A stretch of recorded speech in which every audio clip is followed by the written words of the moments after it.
मैं मानचंद भारती आज बात करने वाला हूँ। यदि आज बीमार हैं, बेड पर पड़े हैं, बहुत सारी समस्याओं का सामना कर रहे हैं, यीशु मसीह आज आपके लिए, आपके परिवार के लिए बहुत महत्वपूर्ण वचन जो मैं आपको देना चाहता हूँ, जो परमेश्वर ने मुझे दिया है, जो आपको सुनना चाहिए, आपको जानना चाहिए, आपको समझना चाहिए। बीमार व्यक्ति यदि इन 5 वचनों पर विशेष ध्यान रखते हैं, तो सबसे महत्वपूर्ण आपके जीवन जीने के लिए एक उम्मीद जगेगी। एक जीने के लिए एक रास्ता, एक मार्ग मिलेगा, उसमें आप चलना होगा आपको, क्योंकि परमेश्वर आपको बचाने के लिए आया है। प्रभु यीशु मसीह आपको आपके आपके आत्मा को बचाने के लिए, आपके शरीर को बचाने के लिए यीशु मसीह सृष्टि पे आए। इसीलिए आइए चलते हैं। यदि आप बीमार हैं या कोई और व्यक्ति हो सकता है बीमार हो आपके आस पड़ोस, आपके परिवार, आपके फैमिली में, तो उसको इन वचनों को जरूर बताएं और परमेश्वर से वो विनती और प्रार्थना और दुआ करें ताकि आपके जीवन में भी ऐसी कोई समस्या ना आए। मैं आशा करता हूं कि जो वचन आज परमेश्वर ने हमें दिया है हमारे जीवन के लिए महत्वपूर्ण है। आज हम यदि एक वचन को याद रख सकते हैं अपने जीवन में, तो हमारे लिए दो धारी तलवार से अधिक काम करने वाला होता है वो वचन। केवल एक वचन यदि हमें याद है, तो आइए मैं आज 5 वचनों के विषय में बात करूंगा और चर्चा करूंगा और आपको समझाने की कोशिश करूंगा कि बीमारी के समय हमें किस तरीके से कौन वचनों को पढ़ना चाहिए। तो आइए देखते हैं। जो हमारा पहला वचन है, परमेश्वर का वचन कहता है, यीशु मसीह ने कहा, मत्ती रचित सुसमाचार अध्याय 10 और वचन नंबर 1 में लिखा है, फिर उसने अपने 12 चेलों को पास बुला करके उन्हें अशुद्ध आत्माओं पर अधिकार दिया कि उन्हें निकाले और सब प्रकार की बीमारियों और सब प्रकार की दुर्बलताओं को दूर करे। ये वचन प्रभु यीशु मसीह अपने चेलों को दिया। यदि आज भी हम उसके चेले हैं, हम भी उसके बेटे और बेटियां हैं, इसीलिए ये वचन हम पर भी लागू होता है, आप पर लागू होता, आपके पूरे संसार के, पृथ्वी के पर लोगों को पर ये वचन इंपॉर्टेंट और बहुत जरूरी है मेरे प्रियो। क्योंकि परमेश्वर ने हमें क्या किया है? अशुद्ध आत्माएं हैं। अशुद्ध आत्माएं के आप समझते हैं शैतानी ताकतें हैं, जादू टोना, अनेक प्रकार की इसमें सारी कैटेगरी वाइज जो भी आती हैं, इसमें जो आप सोच सकते हैं शैतानी ताकत, उन सब के लिए प्रभु यीशु मसीह ने अधिकार दिया है। आज आपके पास है। आज यदि आप बीमार हैं, निराश हैं, तो इस वचन को आप पढ़ने के बाद आज्ञा देंगे और आपके जीवन से हर प्रकार की बीमारियां और आपके जीवन से समस्याएं दूर होगी यीशु मसीह के नाम से। क्योंकि परमेश्वर ने कहा हर एक प्रकार की दुर्बलताओं को और अशुद्ध आत्माओं को निकाल करके बाहर फेंक दो अपने जीवन से, अपने घर से, अपने बेटे के जीवन से, अपनी बेटी के जीवन से, अपने परिवार से, अपने माता पिता भाई बहनों के जीवन से। हर एक प्रकार की दुष्ट आत्माएं, गंदी आत्माएं निकलेंगी, क्योंकि यीशु मसीह ने आपको वो अधिकार दिया है और आपके पास वो अधिकार है और वो अधिकार को आपको नहीं भूलना है जो प्रभु यीशु मसीह ने हम सभी संसार के लोगों को, जो मसीह भाई बहन हैं और सभी व्यक्तियों के लिए परमेश्वर ने दिया है। तो आइए हम चलते हैं दूसरे वचन की ओर जो हमारे लिए बहुत जरूरी है। यदि हम इन 5 वचनों पर विशेष रूप से यदि हम चर्चा करें, मंथन करें, सोचे कि परमेश्वर हमसे कहना क्या चाहता है, तो निष्कर्ष यही निकलेगा कि वो हमें हर प्रकार की बीमारियों, व्यक्तियों को हमें दूर, हर प्रकार की बीमारियां से हमें दूर चाहता है, हमें दूर चाहता है, बीमारियों को पास नहीं आने देना चाहता है। इसीलिए दूसरा वचन है मत्ती रचित सुसमाचार अध्याय 10 के 8 में लिखा है, परमेश्वर का वचन यहाँ पे कहता है, बीमारों को चंगा करो। जब आपको अधिकार प्रभु यीशु मसीह ने हर प्रकार के दुष्ट आत्माएं, बीमारियां, समस्याएं, दुख को अधिकार दे दिया है निकालने के लिए, भगाने के लिए, ठीक करने के लिए, तो इसीलिए यीशु मसीह ने 8 में कहा, 10 के 8 में लिखा है, बीमारों को चंगा करो, मरे हुओं को जिलाओ, कोढ़ियों को शुद्ध करो, दुष्ट आत्माओं को निकालो, तुम में सेत मेत में पाया है और सेत मेत में दो। परमेश्वर का वचन यहाँ पे कहता है, आज आप क्यों नहीं निकालेंगे जब आपके पास अधिकार प्रभु यीशु मसीह ने दे दिया।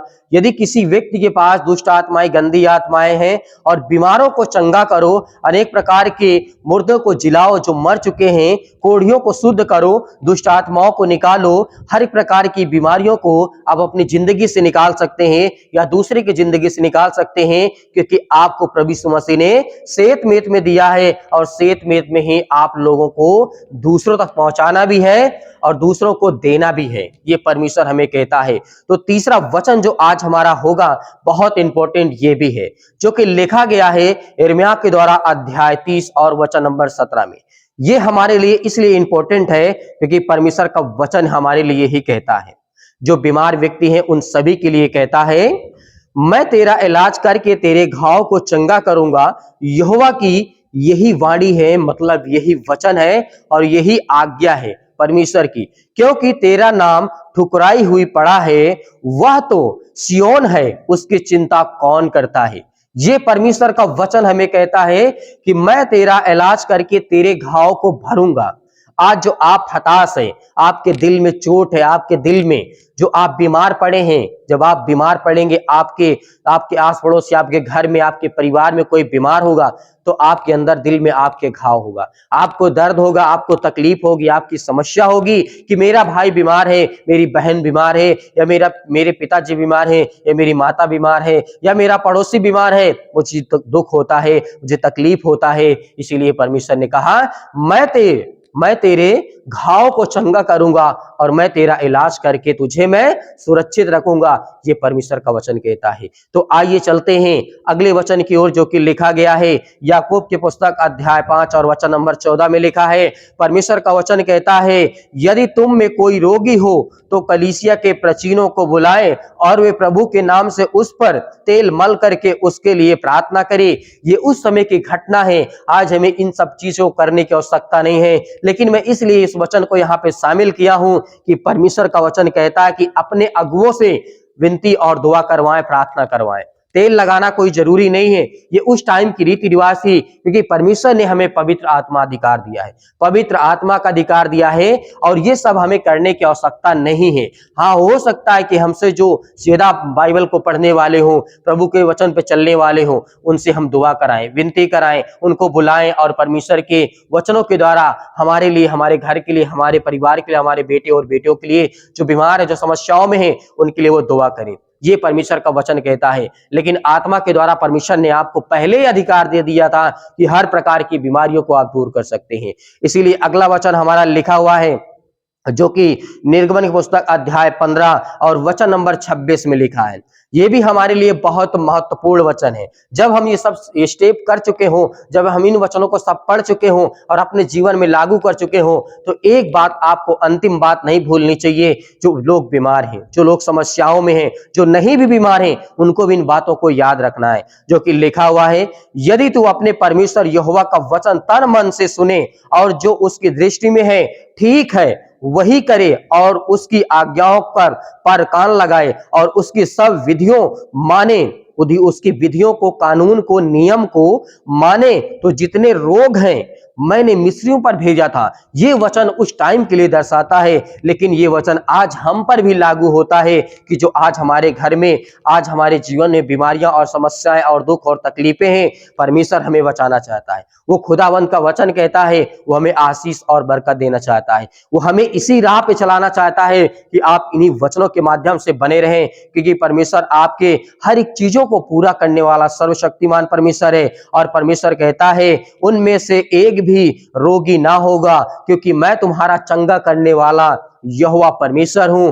इसीलिए आज आप बीमार नहीं हैं, आज आप हताश नहीं हैं, आज आप निराश नहीं हैं, आपके जीवन में आज समस्याएं नहीं हैं, आपको डरना नहीं है, आपको घबराना नहीं है, क्योंकि यीशु मसीह ने हमें वो सामर्थ और ताकत दी है।